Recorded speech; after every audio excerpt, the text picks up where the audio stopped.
La presentación es justamente sobre bueno, yo soy peruano, mi tesis ha sido sobre todo con orquídeas, sobre todo mis estudios sobre todo se enfocan en polinización en orquídeas y otras plantas tropicales, pero este es un grupo y una especie muy interesante, Netinus undulatus, y sobre eso voy a hablar.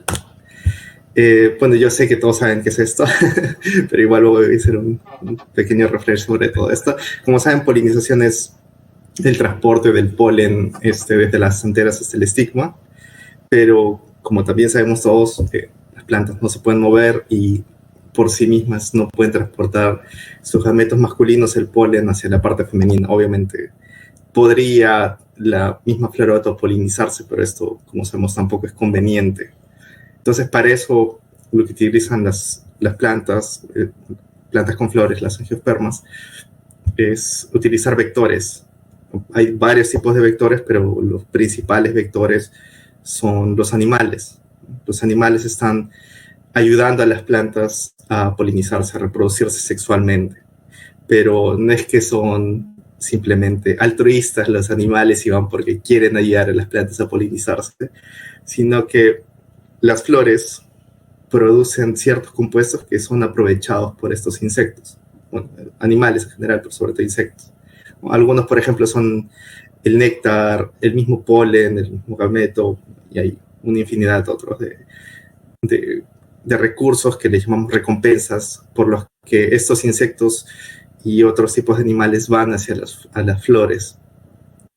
Entonces, en realidad, ellos van y usualmente no saben, hay muy pocos casos donde los polinizadores adrede polinizan y transportan el polen de una flor a otra.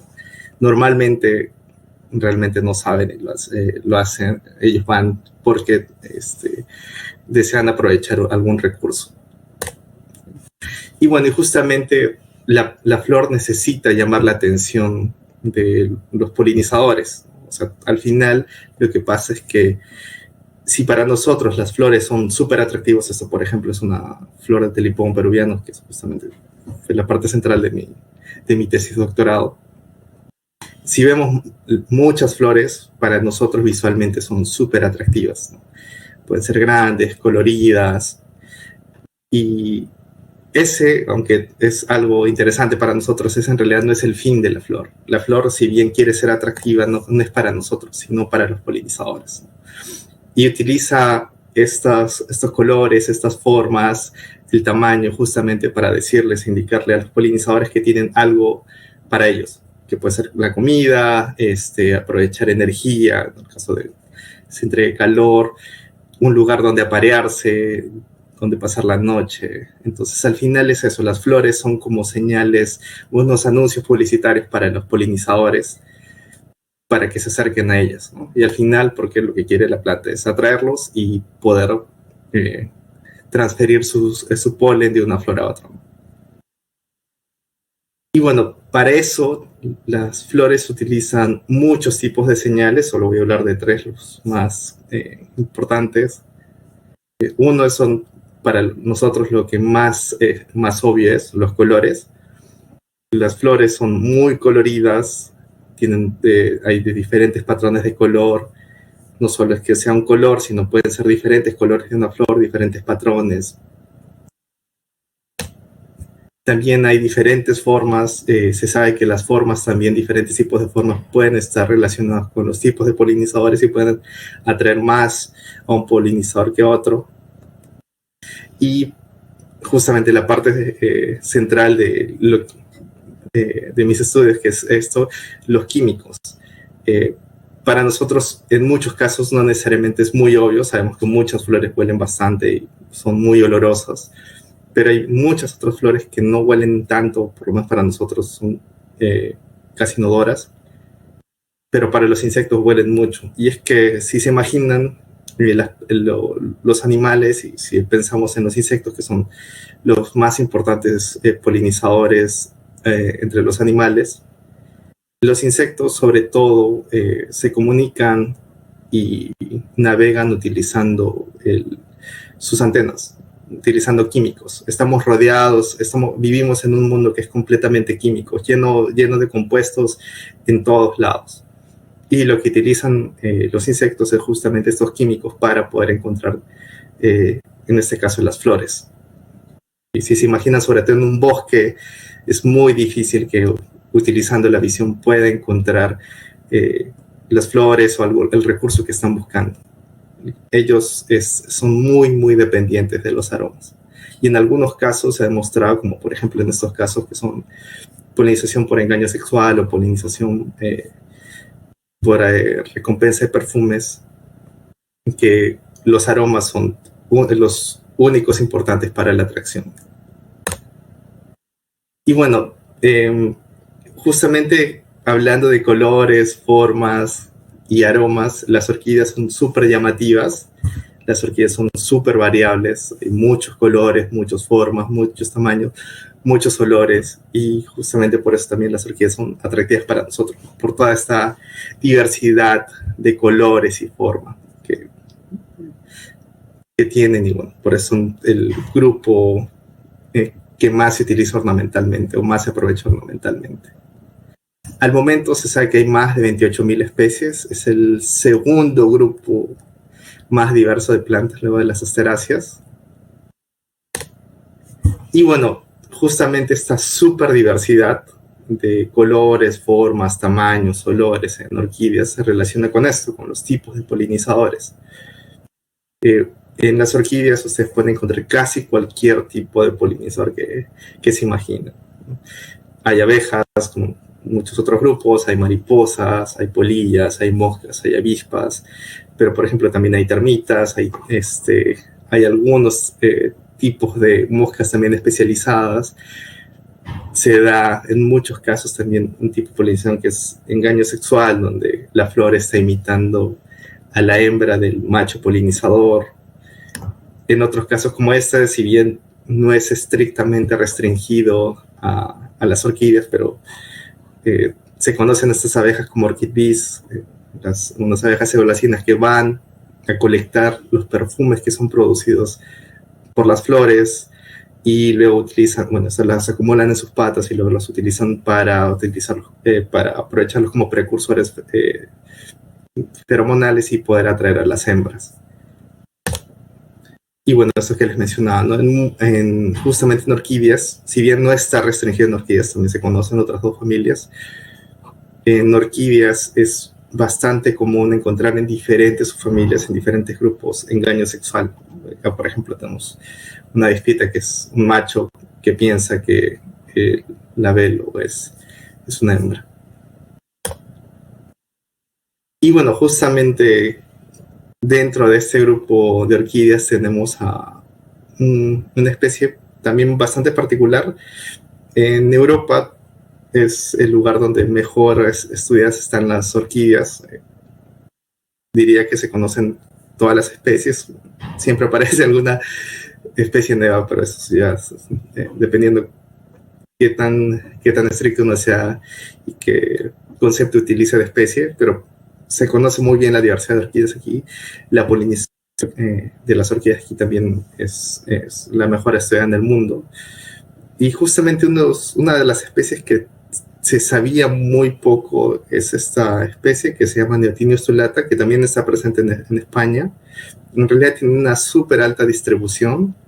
Le conocen como el burn tip o de punta quemada justamente por estas características del puntero. Bueno, esta es la inflorescencia de una Neotinio ustulata y como pueden ver, la parte apical de la inflorescencia tiene un color violeta oscuro. Y si uno lo mira no tan de cerquita, pareciera realmente que la inflorescencia se hubiera quemado. Entonces, por eso es que tiene este nombre. Se distribuye de España a Inglaterra, hasta Inglaterra, también en Suecia y bueno, hacia el este, los montes Urales y el Cáucaso. Y una particularidad de esta especie es que hay dos variedades, dos tipos, dos morfos dentro de la especie. Una que se llama variedad ustulata, que es una variedad que florea temprano en el año. Si no me equivoco, está floreando en mayo, junio. Y una segunda variedad o morfo, que es la variedad estivalis, que florea a finales de junio o julio, en algunos casos agosto, ¿no? Obviamente eso varía también dependiendo de la zona geográfica, pero en general tenemos estas dos, se diferencian por la fenología, pero también por otros detalles. Esta que es la variedad estulata, la temprana, normalmente tiene las flores, la inflorescencia mucho más densa, las flores están más pegadas entre sí, y la inflorescencia es mucho más corta, pero aparte las mayores diferencias y las que están reportadas eran asociadas a las partes vegetativas. Mayor número de hojas más pequeñas en comparación de las plantas de variedades estivales, que como ustedes pueden ver, bueno, solo estoy mostrando aquí la inflorescencia. Las flores normalmente están un poquito más alejadas entre sí y por tanto también la inflorescencia es un poco más grande. Y bueno, algo interesante de estas dos variedades es que normalmente no cohabitan. La mayoría de las poblaciones son o en un lugar, si van a un lugar donde encuentran ustulata, van a encontrar o la variedad estivalis o la variedad ustulata. Normalmente no son simpátricas. Y lo que pueden ver, por ejemplo, porque llevo un estudio sobre justamente la relación filogenética entre estas dos variedades, es que dependiendo de los lugares, al parecer, este morfo, que es el de la variedad Acebaliis, apareció varias veces y que este fue el ancestral. Pero no es que sean dos grupos que son únicos entre sí, ¿no? Ha aparecido este morfo varias veces y en algunos casos incluso ha regresado. Entonces debe haber ciertos tipos de presiones que no tienen que ver solamente con la fenología o una separación geográfica en algún momento que ha hecho que haya aparecido estas dos variedades, sino debe haber otros factores. Y bueno, justamente una de las ideas que teníamos, porque no fui el único que fue parte del proyecto, somos varias personas, es que los polinizadores seguramente tienen algo que ver. ¿Y eso por qué? Porque en Neotino ustulata había muy pocos registros y algunos de ellos eran bastante interesantes. Uno de esos es justamente del 33, que es este de aquí. Es un libro sobre orquídeas de Gran Bretaña. Interesantemente, el autor, el coronel Godfrey, fue en una visita a Francia y justamente menciona dentro de la descripción de Neotino ustulata que vio en 2 ocasiones a varias mosquitas como esta, que la identificó como Techina magnicornis, visitando las flores e incluso transportando el polinio de una flor, o bueno, sacándolo de una flor. Y el mismo cuerpo también tenía algunos polinios. Entonces eso lo reportó en su libro y luego nuevamente en el 84 ya esta observación en Austria por Walter Boch, él vio en detalle justamente la polinización de algunas Neotinas ustulatas de la variedad ustulata por parte justamente de este mismo bichito, o uno muy parecido. Pero luego de eso, y en el interín también, hubieron varios trabajos que sugerían diferentes tipos de polinizadores para esta orquídea, y en algunos casos eran bastante contradictorios, ¿no? Por ejemplo, Van der Pilch y Dodson, en un libro sobre orquídeas bastante famoso del 66, mencionan que muy probablemente esta orquídea es polinizada por mariposas. En otros casos, ya más recientemente, mencionan también abejas, en algunos casos incluso avispas. Hay una publicación del 90 que menciona escarabajos. Y lo otro interesante es que en algunos casos mencionan que podría tener néctar esta flor. Y eso me olvidé mencionarles hace un ratito. Estas flores no producen néctar, tienen un spur, un nectario, un tubo nectarífero, pero que no produce néctar. Entonces, debido a todas estas razones, es que me interesó mucho esta especie. Y como ya se había registrado justamente este tipo de bichito polinizador, y en mi tesis o parte de mi doctorado justamente fue involucrando polinizadores taquínidos, también pensé que podría ser algo interesante y algún paralelismo interesante a mi sistema con orquídeas de los Andes. Entonces, el primer objetivo justamente fue identificar el espectro de polinizadores en Neotinias, Neotinia sulata, perdón, y ver si es que estas dos variedades tienen un espectro de polinizadores similar o diferente, porque ya sabíamos que había diferencias morfológicas de las partes vegetativas y había un par de publicaciones que lo mencionaban, pero no había detalles sobre la morfología floral, si es que realmente eran diferentes, o muy similares o muy diferentes. Y justamente la primera parte fue eso, ¿no? Hacer directamente observaciones en diferentes lugares. Lo hicimos en República Checa, en Suecia, algunas muy reducidas en España, algunas en Alemania, par en Eslovaquia y varias en Austria. Y lo que se registró fue en realidad que muchos bichos, muchísimos, van a visitar las flores. Y en parte era algo que pensamos porque estas flores se parecen mucho a otras flores de otras orquídeas mediterráneas, como orquis, que son usualmente visitadas por muchos tipos de insectos que van a buscar néctar. Y entre esos, bueno, teníamos abejas, alíctidos, teníamos otros tipos de abejas también, si no me equivoco, algunos ápides, teníamos moscas, teníamos escarabajos, también bombílidos. Y la característica de todos es que van directamente a visitar a las flores. Van directamente, se posaban sobre el labelo, que es esta parte blanquita, con puntos morados, y buscaban néctar. Pero había un grupo, justamente los taquínidos, que no iban directamente a las flores, sino primero se posaban en la parte apical de la inflorescencia, justamente en esta parte moradita, que se dice que es la parte que se parece a una punta quemada. Ellos iban directamente a esta parte y luego de eso, con la cabeza hacia abajo, insertaban su probóscide en busca de néctar. Y es ahí donde se les queda el polinio. En los otros casos, por ejemplo, en abejas, como bombus, en antóforas, también en algunos casos retiraban los polinios.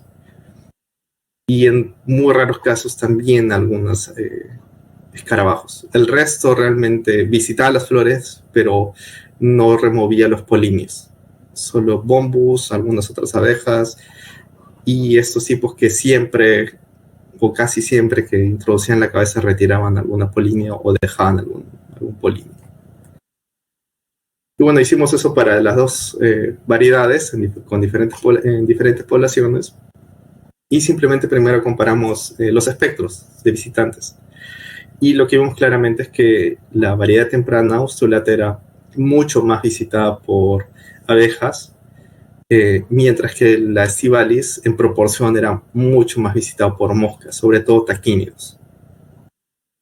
Y solo estos dos grupos en realidad que son los más abundantes y los que más visitan en general a las dos variedades fueron los que removían y depositaban polinios. Entonces, eso encontramos que en realidad estas dos variedades mostraban diferencias en los espectros de visitantes y también de polinizadores.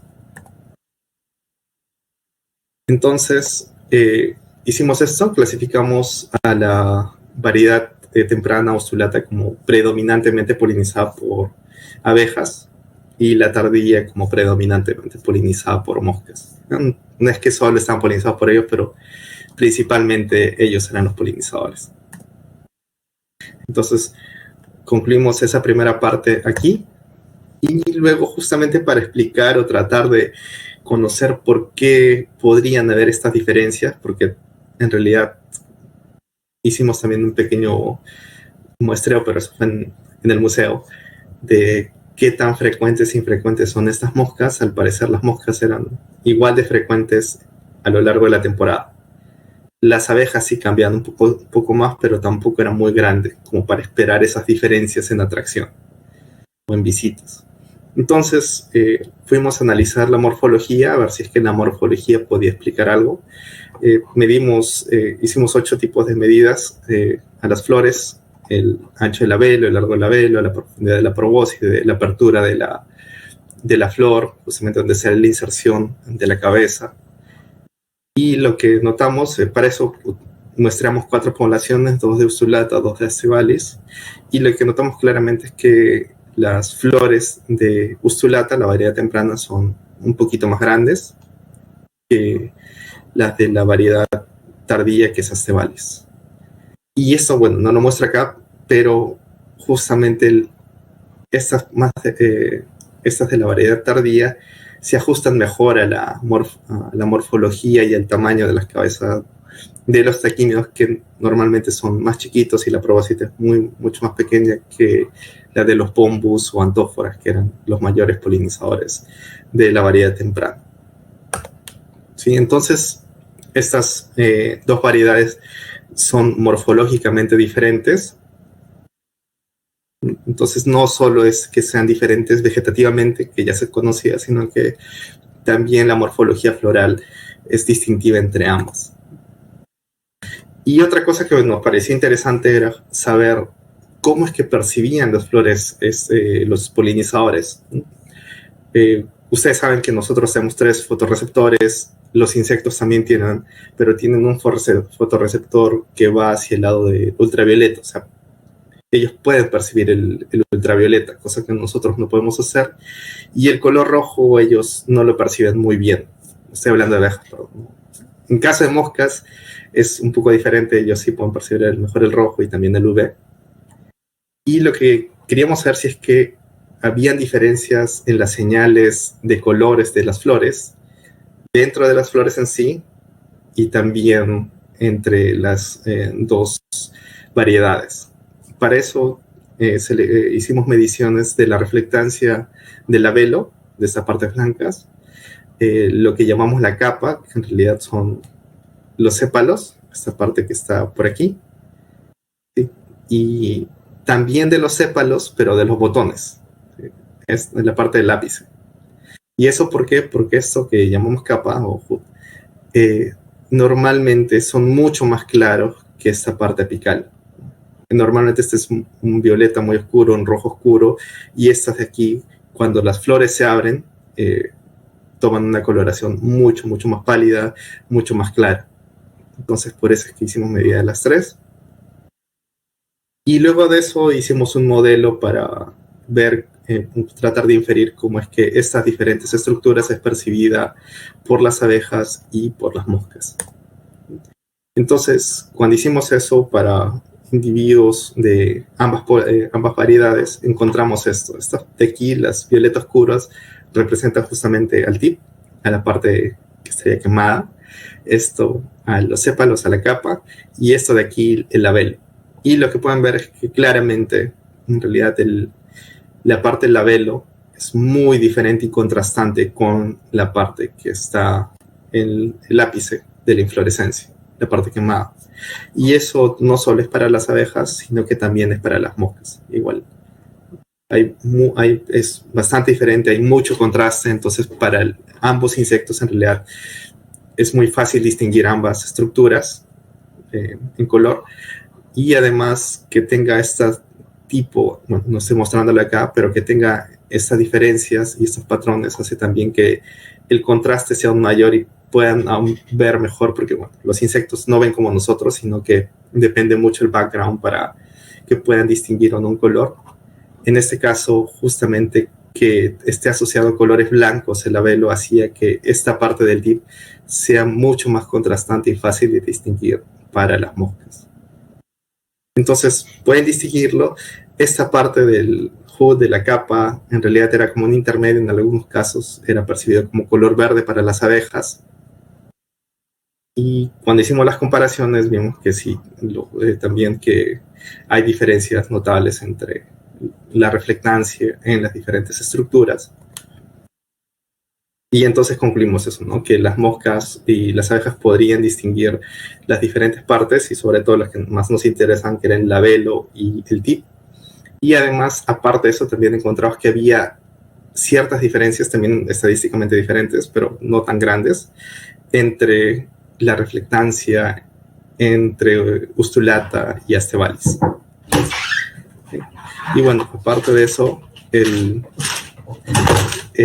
también midimos los colores, los aromas, porque hemos hablado de la morfología, el color, y ahora justamente lo que normalmente es más importante en la atracción de muchos tipos de insectos es los compuestos químicos. Entonces, como ya había un estudio sobre algunos compuestos químicos en flores de Ustulata, justamente del 2008 de Kosurina Schistel, que reportaban unos compuestos particulares y pesados en flores de Ustulata, hicimos dos tipos de extracciones. Uno, embolsábamos las flores, succionábamos y analizamos los compuestos volátiles, los altamente volátiles de las flores, y aparte también hicimos extractos justamente para capturar esos volátiles, esos químicos que son muy poco volátiles o que son semi-volátiles, para tener todo este rango y también ver justamente qué está pasando con esos compuestos que ya habían reportado antes. Hicimos un análisis, corrimos las muestras en un cromatógrafo de gases con espectrometría de masas, y interesantemente en los compuestos muy volátiles encontramos compuestos que son muy comunes, como por ejemplo oximeno, si no me equivoco también había limoneno, o sea, compuestos que son muy comunes en muchas flores y que en realidad son los que sobre todo le dan ese olor un poco a miel de estas flores. Si las han olido, algunas huelen dulce. Pero aparte también encontramos compuestos que son bastante particulares y no muy comunes en flores. Por ejemplo, había muchos aldehídos, un decanal, dodecanal, tetradecanal, y además había compuestos pesados, poco volátiles, como alquenos, un tipo de de cadenas de carbono que tiene solo hidrógeno y que en algunos puntos tiene dobles enlaces. Algunos de estos forman parte de las eras, pero normalmente son cadenas sin dobles enlaces. Y que tengan dobles enlaces es poco particular, y muchos de estos tipos de compuestos se encuentran, por ejemplo, siendo utilizados como feromonas en insectos. Entonces encontramos estos dos tipos de estos patrones en las muestras, y cuando hicimos un análisis primero comparando solo los compuestos muy volátiles, encontramos que en realidad no hay realmente diferencias, es bastante variable el patrón de aromas florales en ambas variedades, no pudimos distinguirlas, entonces no podemos concluir que eran realmente distintas, y eso se debe a la variabilidad, cosa que en parte se podría esperar porque se conoce que muchos sistemas de engaño donde no se ofrecen recompensa, lo que hacen las plantas es ser muy variables en su aroma para evitar que los bichos aprendan y relacionen ciertos patrones de aromas con flores que no presentan recompensa. Hicimos lo mismo para los compuestos poco volátiles, o sea, los compuestos pesados, y aquí sí encontramos diferencias muy grandes entre la variedad Acebalis, la temprana y la tardía. Y curiosamente también dentro de la variedad de Acebalis, la tardía, encontramos también diferencias dentro de ellas grandes. ¿Sí? Entonces, particularmente, las flores eran bastante diferentes. Ahora, también luego de eso quisimos entender por qué podría haber estos dos morfos, uno predominantemente polinizado por moscas y otro por abejas. Y lo que encontré, una de las hipótesis que tenemos justamente es que alguno debe ser mucho más eficiente que el otro. Alguno debe darle algunas ventajas a Ustulata en relación al otro. Entonces, bueno, hicimos conteos de flores para individuos de ambas variedades, y encontramos usualmente que las de Acebalis tenían más flores. También encontramos usualmente que las de Acebalis tenían mucho más frutos, y no fuertemente, pero en muchos casos encontramos que también las plantas, de la variedad Acebalis, la tardía, y que era polinizada por moscas predominantemente, usualmente tenía una mayor tasa una mayor tasa de éxito reproductivo. Entonces, Por eso es que nosotros al final concluimos que las flores de la variedad estivalis eran más exitosas y por tanto las moscas también al parecer son más exitosas polinizando estas flores. Ahora, para estar seguros de esto, hicimos unos experimentos no tan complicados, pero al final sí bastante difíciles porque estas moscas son bien particulares. Cogimos inflorescencias de zonas naturales y luego capturamos antóforas, las abejas que eran más comunes polinizadores en cierta parte de República Checa, y también moscas taquínidas, de Taquina Taquina fera, que era el taquínido más abundante polinizador en la variedad Estevalis. Y cogimos estos Drosophila pods, colocábamos la inflorescencia dentro y luego colocábamos uno de los bichitos. Y esperamos que este bichito, luego de cansarse, porque primero empezaba a volar, daba vueltas, insertara su cabeza en al menos 3 flores y hacíamos un conteo de cuántos polinios removía y si era exitoso o no la remoción en estos 3 intentos. Hicimos lo mismo con las moscas y lo que obtuvimos fue esto. En el primer intento de inserción de la cabeza hacia una de las flores, normalmente alrededor del 12% o 10% de las abejas se removía al menos un polinio. En el caso de las moscas era de alrededor del 80%. Y para el segundo intento en las moscas siempre ya al menos habían removido un polinio. O sea, ya habían cumplido para la planta con por lo menos que uno de los polinios pueda ser transferido a otra flor. En cambio, para las abejas, para el segundo intento solo subía hasta el 18% y para el tercero al 25%. Tengo que mencionar también que usualmente, naturalmente, las abejas probaban mucho más flores y también que las abejas, como les mencioné al inicio, directamente van a las flores, al labelo, perdón, insertan su cabeza en posición con la cabeza hacia arriba, y en cambio las moscas siempre lo hacían con el cuerpo en esta parte y con la cabeza hacia abajo. Entonces al final, concluimos que sí, las abejas son mucho más eficientes y en realidad son muy, muy eficientes, y además las abejas tienen la capacidad, aparte de, luego de remover el polinio, de que ellos con sus patas pueden limpiarse y en algunos casos también remover algunos polinios más. Sí, entonces para nosotros ya está claro que tenía ventaja ser tardío en algunos casos, porque en varias poblaciones encontramos eso, tenían más frutos, tenían más éxito reproductivo, pero en algunos otros tenían 0, y era justamente en zonas donde no encontramos este grupo de taquínidos, que es del género taquino. Y justamente como estos al final eran los más importantes para nosotros y los más eficientes, quisimos entender por qué Neotino isolata tiene esta característica, ¿no? ¿Por qué tiene ese tip de la inflorescencia que es mucho más oscuro? Entonces, justamente en una de las zonas donde encontramos mucho más taquínidos, que es en Austria, se hizo algunos experimentos. Se colectaban 2 inflorescencias, más o menos del mismo tamaño, con el mismo número de flores, y estas se colocaban a 10 centímetros separadas entre ellas. Se ofrecía a los polinizadores, se hacía un conteo, y luego de esa primera parte se cortaba el tip de una de ellas y se volvía a ofrecer esta inflorescencia a los polinizadores. Y nuevamente se hacía el conteo para ver si es que había algún cambio en el efecto. Obviamente, al hacer un corte, estamos también liberando ciertos compuestos químicos y no solo estamos afectando la señal visual de este tip.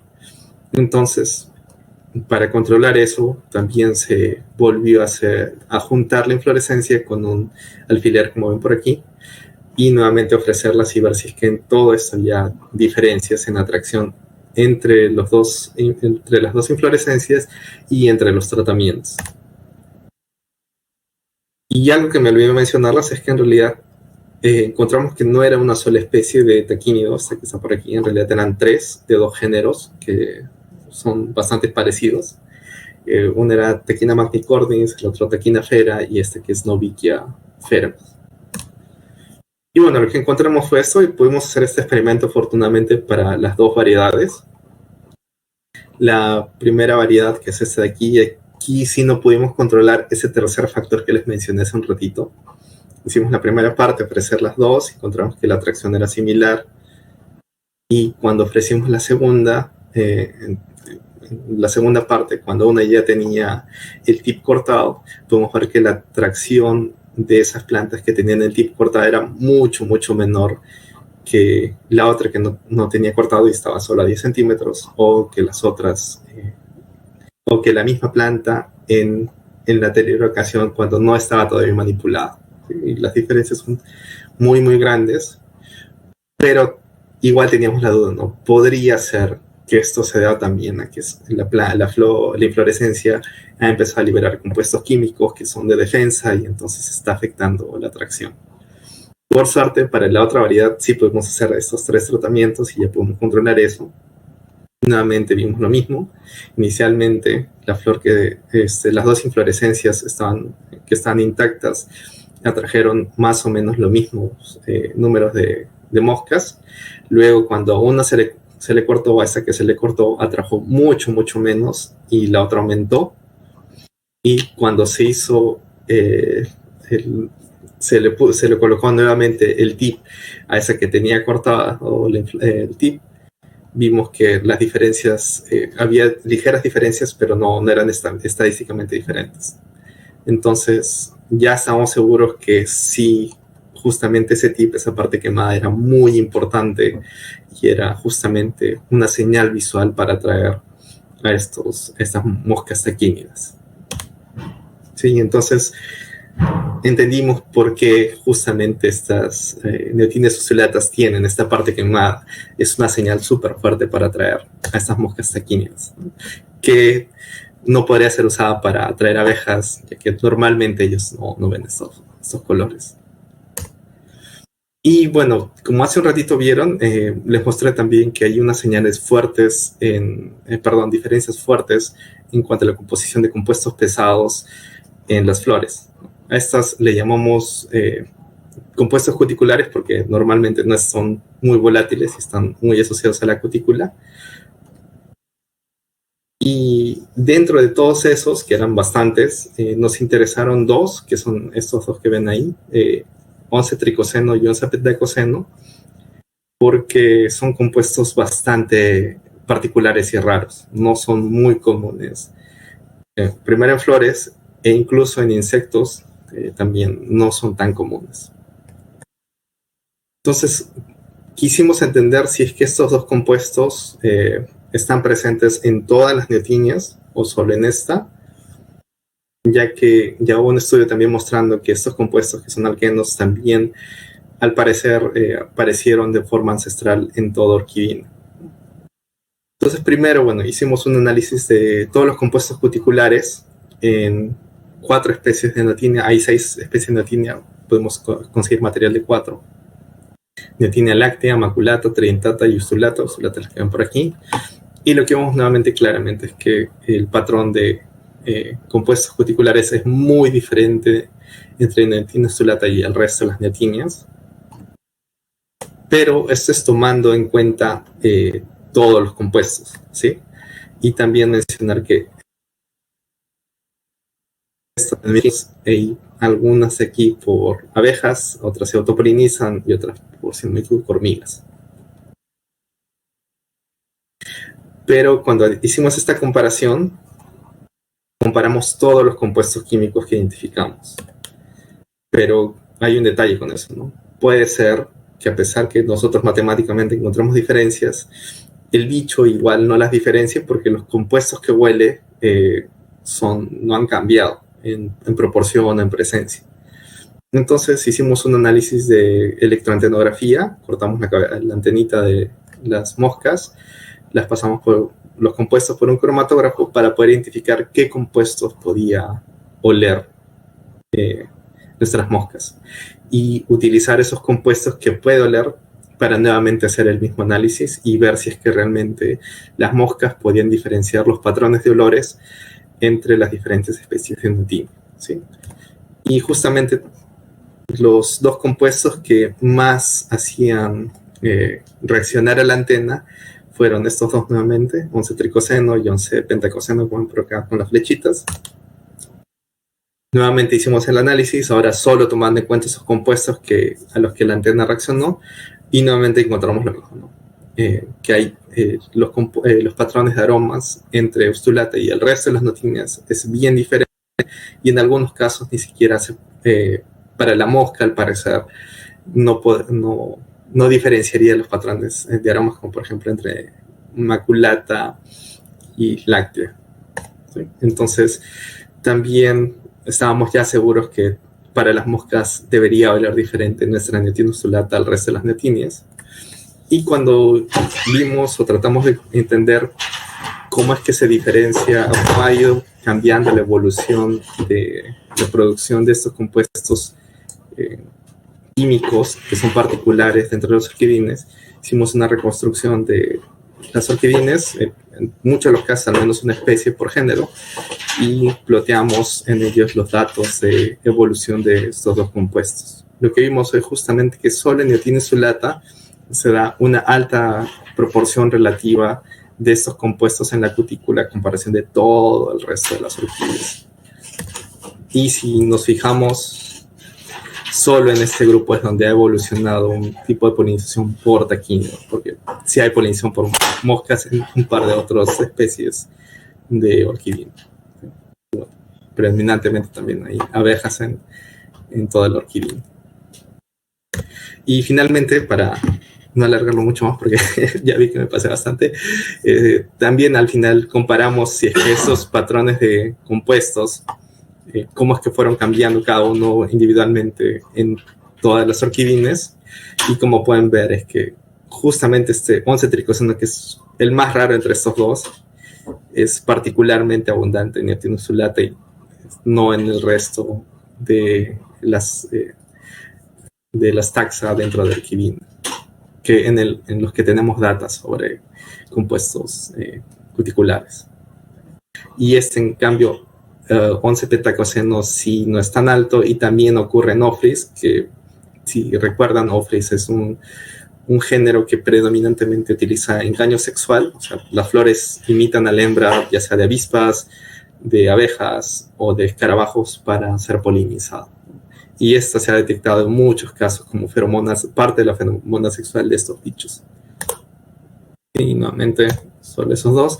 Entonces, solo en neotina ustulata evolucionó una producción relativamente alta de estos compuestos, ¿no? Y sobre todo de 11-tricoseno. Y bueno, ahora sí para terminar, cuáles fueron las conclusiones de este estudio? Justamente que las moscas taquíneas son mejores polinizadores que las abejas en el caso de neotina ustulata o para neotina ustulata. El ápice de color rojo, esta parte quemada, es una adaptación visual atractiva para las moscas, y que la producción combinada de estos dos compuestos en concentraciones relativamente altas está vinculada a la evolución de polinización por taquínidos en el grupo orquidino. Y estos resultados, bueno, ya los publicamos hace un par de años, el primero, y el año pasado salió este segundo, y estamos preparando el tercero, justamente viendo también, bueno, porque les voy a comentar esto, tengo la hipótesis que esta parte roja quemada en realidad lo que está haciendo es imitando a la hembra de estas moscas, porque vimos que el 80% de las visitas eran machos, y el patrón de colores y de compuestos químicos de estas partes, o bueno, de las flores en general, era bastante similar al patrón cuticular de las moscas. Entonces, lamentablemente, los experimentos que hemos realizado no han sido muy satisfactorios, porque es muy difícil hacer experimentos con estos bichos en estas cámaras de vuelo. No se mueven, pero bueno, tenemos bastantes indicios que podrían sugerir al menos que hay cierta tipo de imitación tanto como engaño alimenticio y en combinación como engaño sexual, que ha sido, que evolucionó en Stanley tiene su lado. Sí, y bueno, muchas gracias a todos. Disculpe si me demora mucho. You are now unmuted. Voy a parar de compartir. Muchas gracias, Carlos. Muy buena charla y una investigación, desde luego, muy interesante y extremadamente multidisciplinar, ¿no? Para intentar como comprender la evolución de las plantas utilizando todo tipo de herramientas y de aproximaciones disponibles, ¿verdad?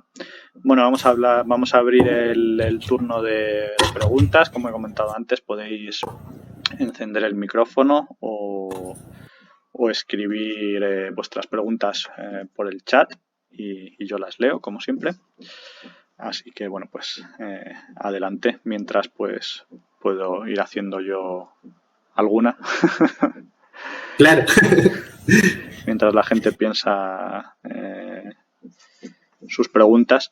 No me ha quedado, bueno, claro, entonces esta planta no ofrece ninguna recompensa, digamos, en forma de néctar o de otro tipo al polinizador, a la mosca me refiero, ¿verdad? Sí, no ofrece nada en realidad, y es lo que estamos seguros es que la mayoría de insectos que van, las abejas, las mariposas, los bombílidos, un tipo de moscas, los escarabajos van pensando que la flor ofrece néctar y bueno, tiene un espolón, así que casi siempre, sobre todo las abejas, insertan la probóscide en busca de néctar, no lo encuentran. Y justamente por eso es que la tasa de polinización en este grupo, en esta especie, es bien baja, es siempre menos del 15% en las poblaciones. En algunos casos es 8%, 6%, en algunos casos es 4%, es bien bajita porque igual los insectos no son tontos, aprenden y luego de algunas visitas se dan cuenta que no tiene sentido visitar las flores porque no hay nada. Claro. Sí, desde luego eso que has comentado al final de la proporción tan alta que hay de visitantes machos, ¿no? Parece bastante indicativo, ¿no? De que pueda ser como un nuevo ejemplo de polinización por engaño sexual, ¿no? Sí, yo justamente desde hace algunos años es que tengo esa idea de que es una combinación entre engaño sexual y engaño alimenticio. En el caso de los taquínidos, sobre todo, están siendo atraídos por engaño sexual y los otros insectos por engaño alimenticio. Las abejas sería por engaño alimenticio. Sí, porque sí, en todos los casos, todas las abejas que visitaron eran hembras, sí. Todas sí, directamente yendo hacia el abelo, insertando la probóscide. En cambio, en las moscas iban primero a la parte del tip, al ápice, y luego de eso dar una vuelta, estar parados, correr con las patas, bajaban hacia las partes inferiores donde están las flores abiertas, ya a probar las flores. Eso sería muy interesante porque hay, vamos, hasta donde sea hay muy pocos ejemplos, ¿no? de engaño sexual fuera de Ofris y algunos otros por ahí, ¿verdad? En Europa, sí. En realidad en Australia hay un montón. Sí, pero en orquídeas, ¿verdad? Sí, en orquídeas, sí, en orquídeas, sí. Pero sí, no es tan común. En realidad, al parecer, en orquídeas solo evolucionó una vez. Sí, solo una vez. Entonces sí, está sobre todo en Ofris. Y sería interesante, como les mencioné, nuestros análisis de color y de aromas indican que se parecen mucho y la mosca percibiría la parte del tip como visualmente y químicamente otra mosca, pero no hemos tenido honestamente éxitos con los experimentos. Incluso visualmente para nosotros el color parece un poco aparentemente parecido, ¿no? Vale, ¿hay alguna pregunta? Hola, sí, a mí me gustaría hacerte una pregunta, Carlos. ¿Se me escucha bien? Sí, se te oye. Vale, sí. puedes poner la Bueno, cámara. Si primero me quieres ha encantado también. la charla, Carlos. Me ha encantado tener la oportunidad de conocer más de cerca tu investigación, porque bueno, hemos hablado mucho sobre esencias, aromas, colores, pero nunca realmente un diseño experimental tan completo conocido así de primera mano. Me gustaría preguntarte si se puede explicar en términos de condiciones ambientales esa evolución paralela en la que surgen los dos morfos o las dos variedades y que puedan condicionar de alguna manera la abundancia de un polinizador frente a otro. No sé si me explico. O sea, la presencia de variedades está correlacionada con las condiciones ambientales. Y esto podría, a su vez, explicar la abundancia y también porque has dicho que uno de los compuestos que no son tan volátiles se producen de manera diferencial entre las dos variedades. Quizá esas condiciones ambientales diferentes, si existen, puedan también de alguna manera condicionar que se pueda producir o no, o en mayor abundancia ese compuesto. No sé si... Sí. En realidad me parece interesante, no lo había pensado desde ese punto de vista. La verdad, no creo que para los compuestos, por lo menos que atraen a las moscas, creo que se dé el caso, porque justamente estos tipos de compuestos, independientemente del tamaño, funcionan para evitar la desecación, sí, sobre todo desecación, porque funcionan como ceras. Entonces, no creo que tenga que ver que sea uno o el otro. Podría ser que sí, no lo sé, o no creo, pero sí hay diferencias entre las dos variedades en cuanto a los ambientes en que crecen. Usualmente la variedad tardía crece en zonas mucho más húmedas que la variedad más temprana, y también la variedad más temprana está usualmente asociada a campos, a grasslands, a zonas de césped también con más asociación a arbustos. Yo creo que sí hay una influencia. Yo creo que estos arbustos atraen también más a abejas, pero por lo menos honestamente no hemos hecho un survey para ver si es que las proporciones de estos bichos que visitan estas dos diferentes variedades es la misma a lo largo del año. Pero lo que hemos visto con registros del museo, por lo menos para la zona de Austria, es que no se diferencian mucho al parecer. Si hay un cambio de tipos de bichos, sobre todo, y este es más marcado en abejas, es verdad.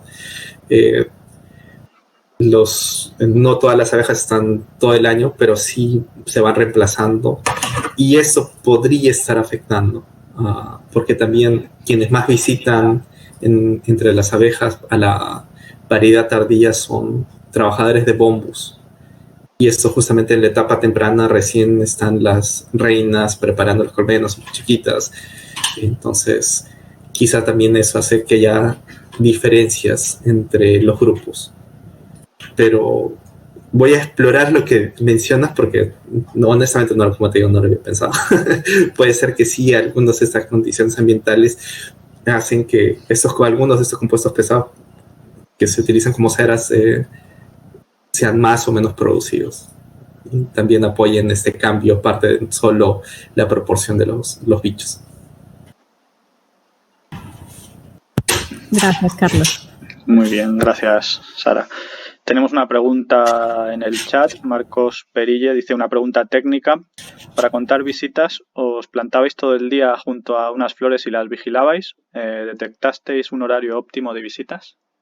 Sí, también hicimos eso. Bueno, primero nos dimos cuenta que realmente las observaciones son muy raras, no son tantas visitas por día, y eso es también algo esperable si es que se estudia flores que no presentan recompensa. Si los bichos aprenden, entonces las visitas son bajas. Y sí hicimos observaciones directas, pero aparte dejamos cámaras grabando por horas y luego hacíamos análisis de esas grabaciones, porque de otra manera tampoco hubiéramos tenido tantas horas de observaciones para poder registrar todo el espectro, que de hecho debe ser aún más grande el que registramos.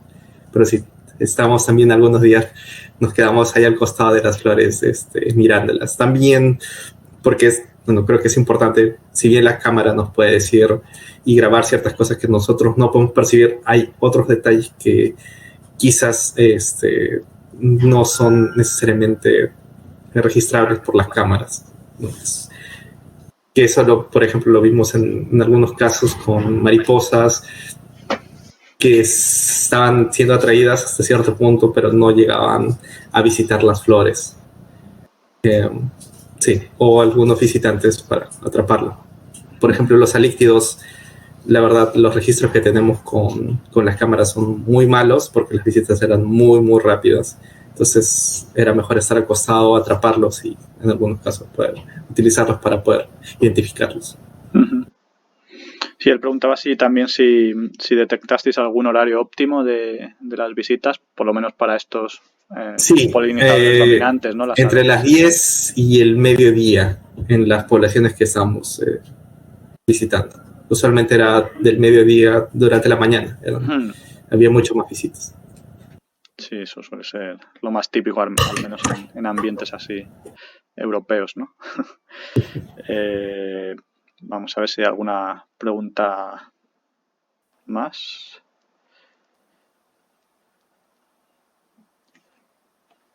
Yo te iba... Bueno, hay gente escribiendo. Mientras tanto, te iba a hacer yo otra pregunta. Quizá, bueno, no has comentado mucho. Esto, claro, es un estudio muy a escala, digamos, microevolutiva, ¿no? ¿Piensas que esto puede ser un sistema, digamos, en el que tenemos un proceso de especiación incipiente o no? Yo creo que se podría dar si es que se mantendrían las tendencias, pero como, bueno, yo no he hecho estudios, pero los estudios que hicieron justamente en el 2006, viendo cómo están distribuidas las diferentes poblaciones, yo creo que hay como los polinizadores no son realmente especialistas y se pueden encontrar todo el año, debe haber todavía cierto flujo entre las diferentes poblaciones de las dos variedades. Y esto sobre todo en Austria, que es donde se solapan mucho más, o bueno, en la zona de los Alpes en general, donde se dan las poblaciones no tienen una gran distancia entre en floración, fenológicamente. Quizás en poblaciones distantes con fenologías muy distantes, o sea, un mes de floración, sí podría ser, pero como la especie está tan distribuida, honestamente no creo, pero quizás si estamos hablando de varios miles de años y se mantienen las cosas, sí.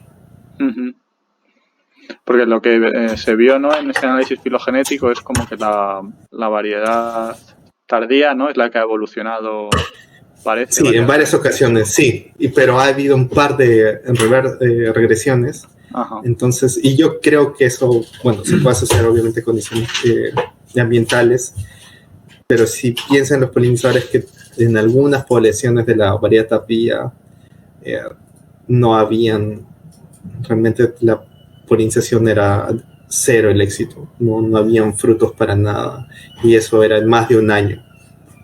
Entonces, por algunos motivos, las moscas, estos grupos taquinos son mucho más sensibles, y eso es fácil de entender porque estos son parasitoides.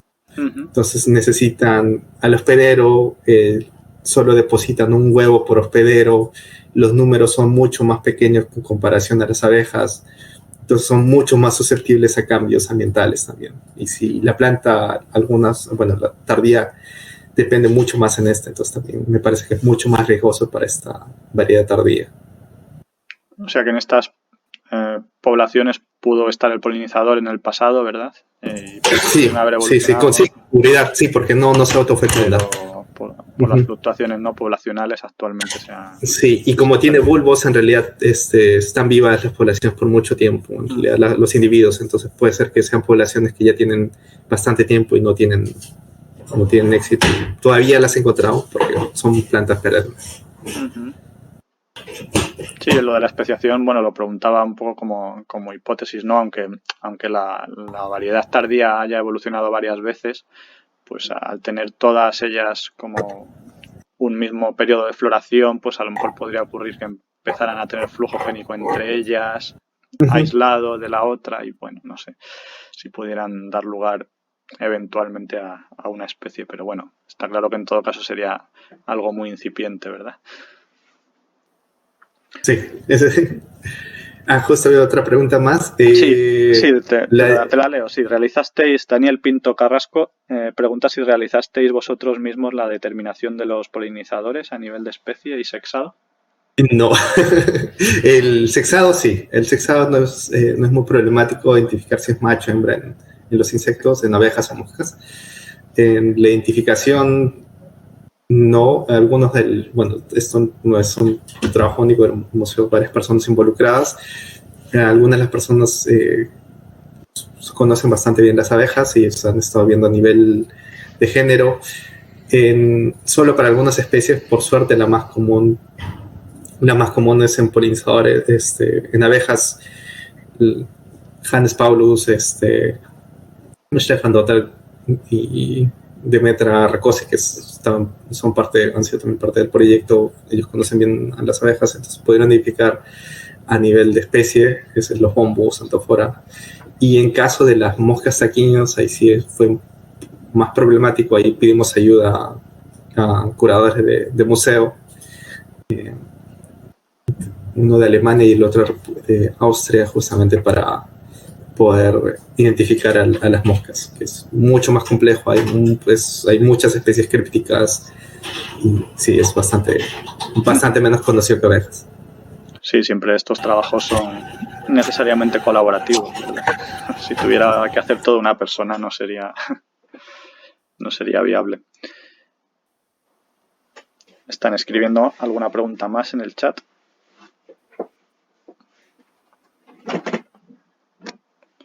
Mientras se elabora la pregunta, Carlos, sí.